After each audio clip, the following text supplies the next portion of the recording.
Black TV Info pour toute actualité qui m'a connaît ak bon jan nouvelle pays d'Haïti pour l'autre bord de l'eau.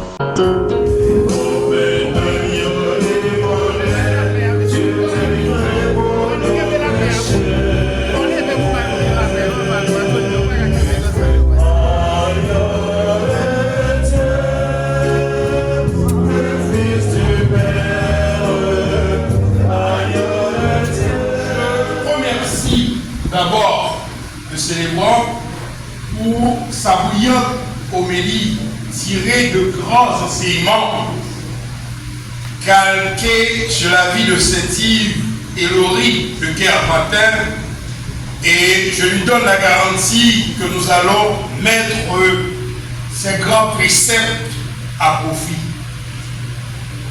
Mesdames, Messieurs, distingués invités, il me fait l'immense honneur, mais aussi un moment de profonde réflexion, de m'adresser à vous aujourd'hui, en ce jour où nous célébrons Saint-Yves, patron des juristes, des avocats et des défenseurs du droit.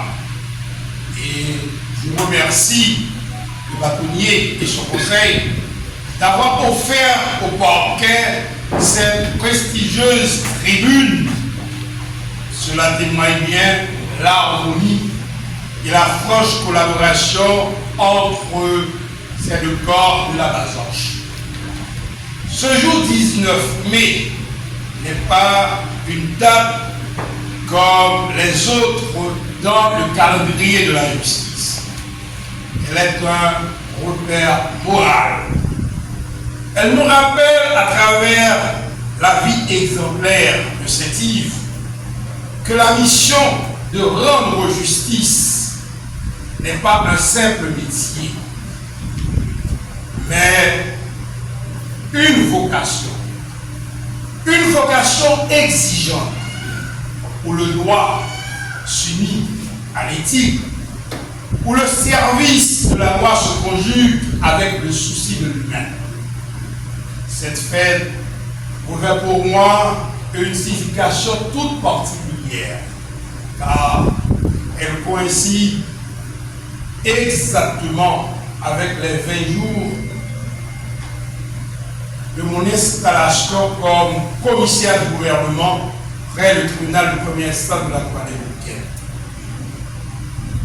Ces 20 jours ont été immenses, parfois éprouvants, mais toujours portés par la volonté ferme d'assainir, de structurer et de rendre plus efficace l'action du parquet.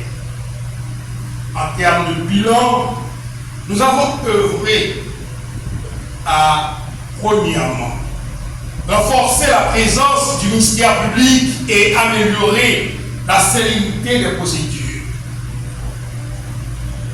En ce sens, nous nous sommes donnés pour obligation de nous assurer que les audiences se tiennent.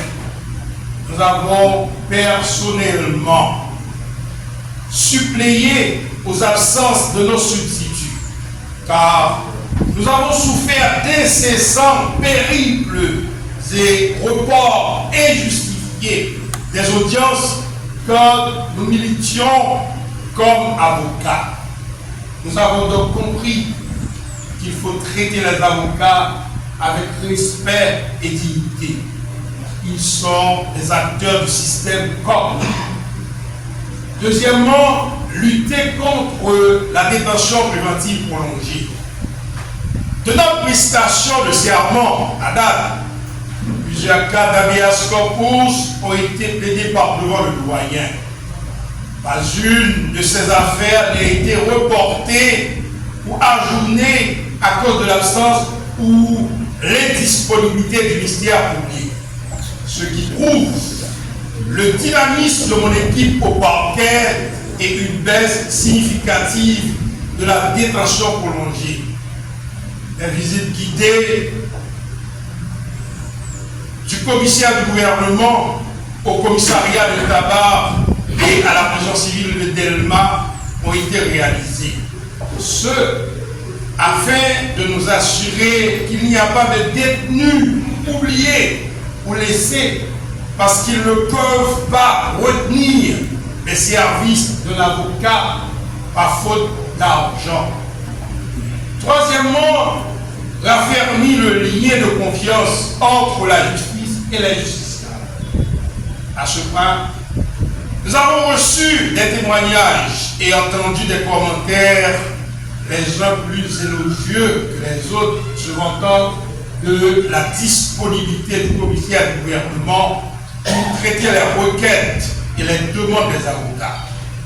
Si hier, le commissaire du gouvernement était perçu comme un fonctionnaire inaccessible et inabordable, aujourd'hui, il est l'interlocuteur des avocats.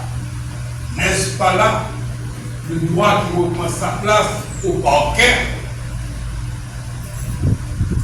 Quatrièmement, nous avons fait passer le parquet du statut nomade à celui de domiciliant.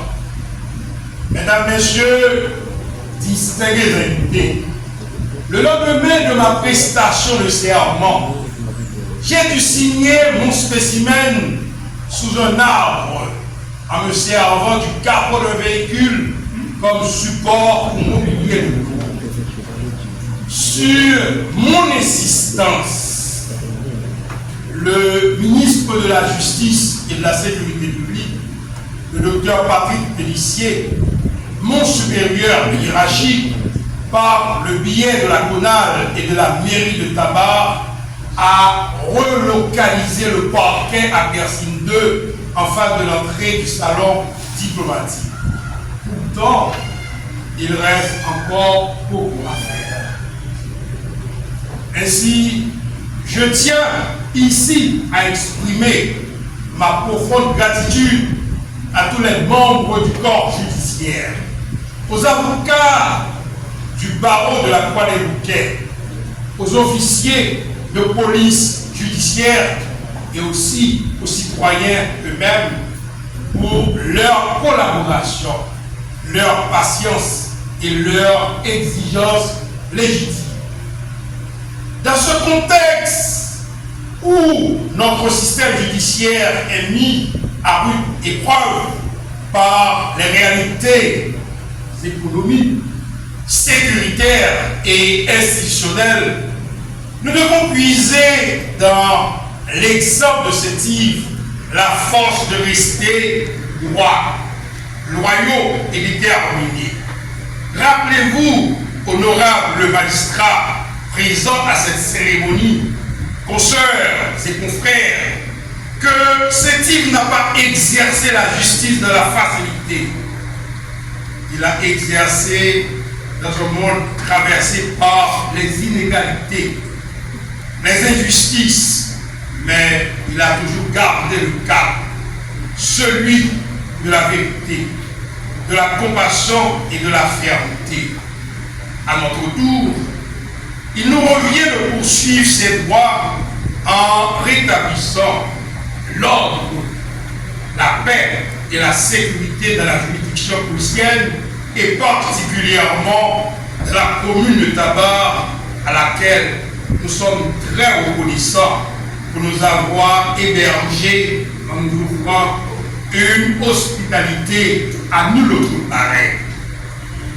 Je conclus en rappelant que la justice ne peut pas être l'affaire de quelques-uns. Elle est l'affaire de tous, magistrats, avocats, greffiers, policiers et citoyens.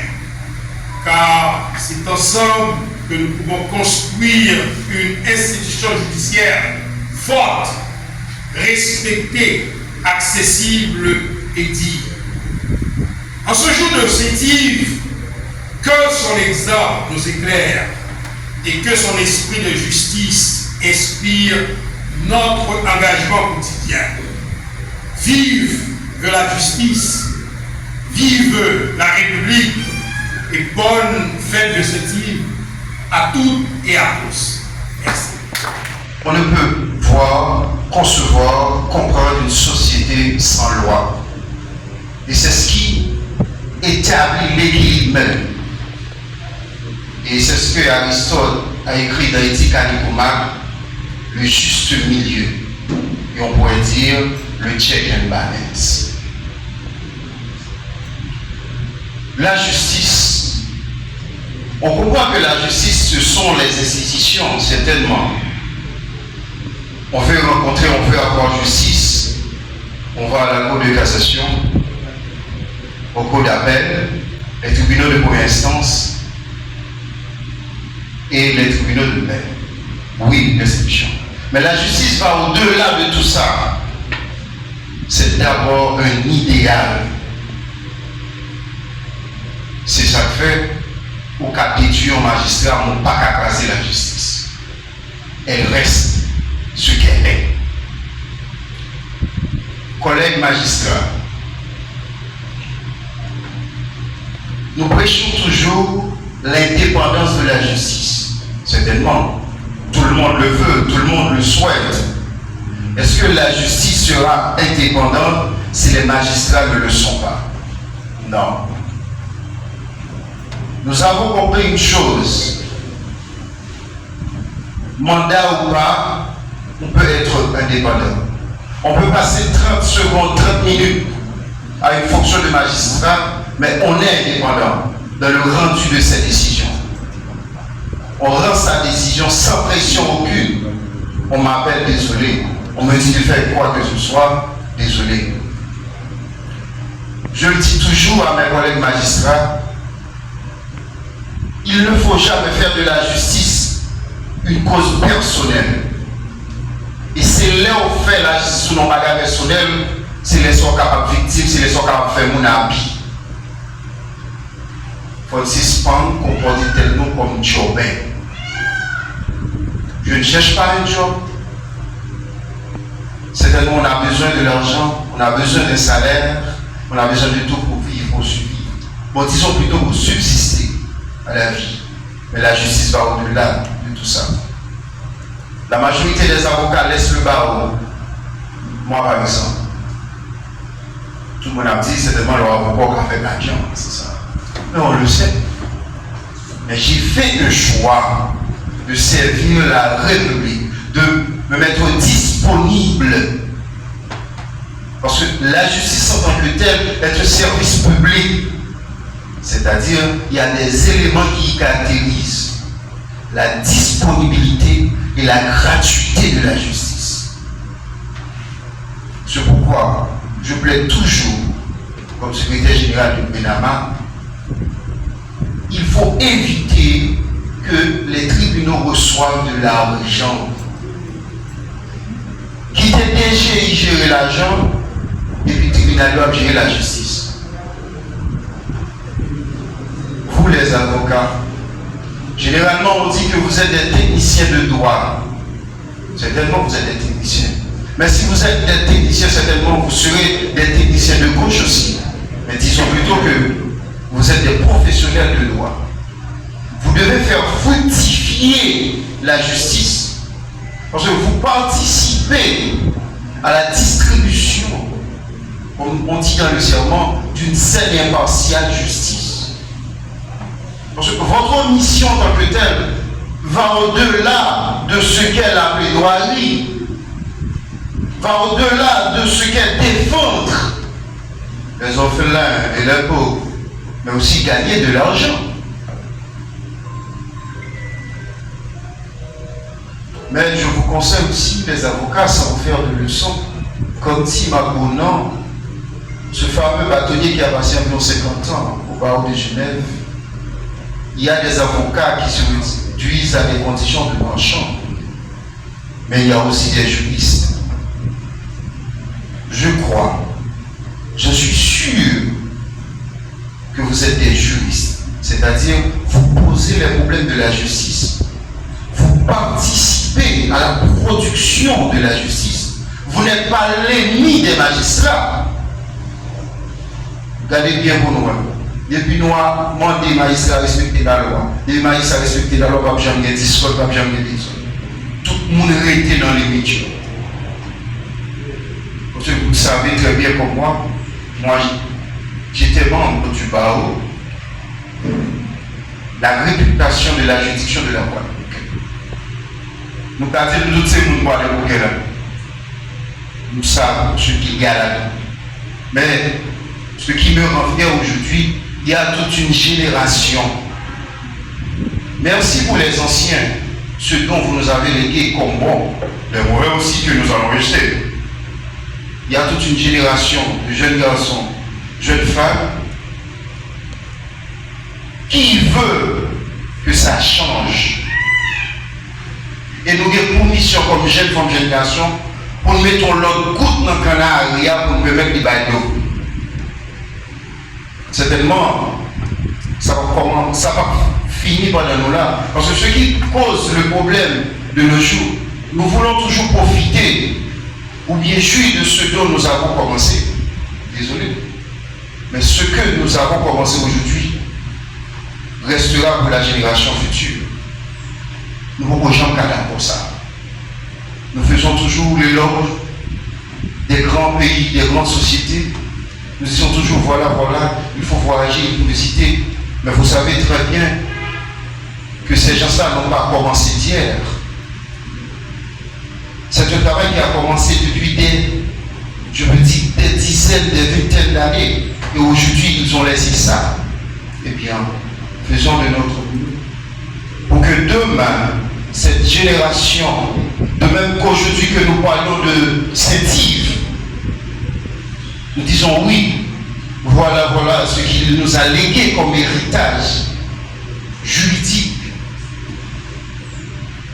Faisons de notre mieux pour que demain, cette génération qui nous remplacera dira demain. La génération de la Croix des Bouquets, cette génération d'avocats qui a eu pour bâtonnier M. Bekens Louis V, cette génération de magistrats qui a eu pour doyen magistrat Christian Océus, cette génération de commissaires qui a eu pour commissaire M. qui a dit, mais ça a été quitté pour nous. Et les ça nous même guère temps pour battre pour nous, l'autre monde a battu pour nous. Je vous souhaite du courage dans la lutte pour le progrès de la justice, du courage dans la lutte contre la corruption. Et ceci est valable tant pour les magistrats que pour les avocats, le personnel judiciaire, comme le bâtonnier vient de dire tout à l'heure, tout le monde qui a participé dans la justice, en bon flépon et nous pour nous c'est un jeu de fait, mais c'est aussi un jeu de réflexion. Il faut poser, il faut questionner la réalité judiciaire et juridique de la juridiction de la Guadeloupe.